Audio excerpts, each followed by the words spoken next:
बोलिए भैया, तुम कहाँ है? आज का ड्यूटी मैं ही करूँगा। तुम करोगे? हाँ हाँ तो ठीक है, मैं चलता हूँ अपने महल के अंदर।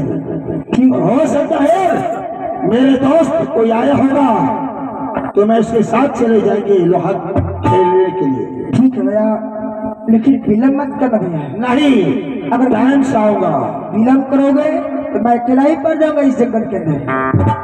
आज सही से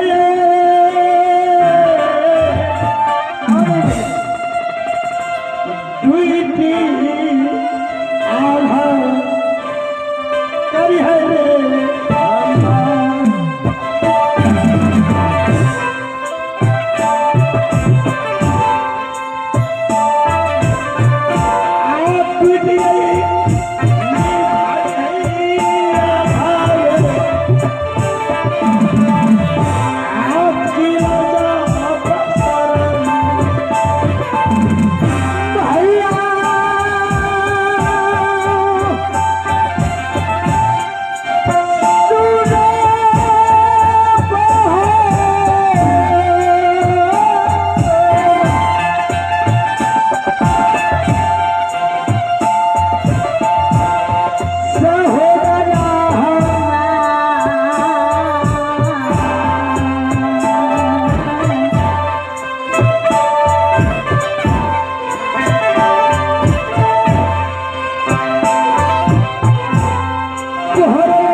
पर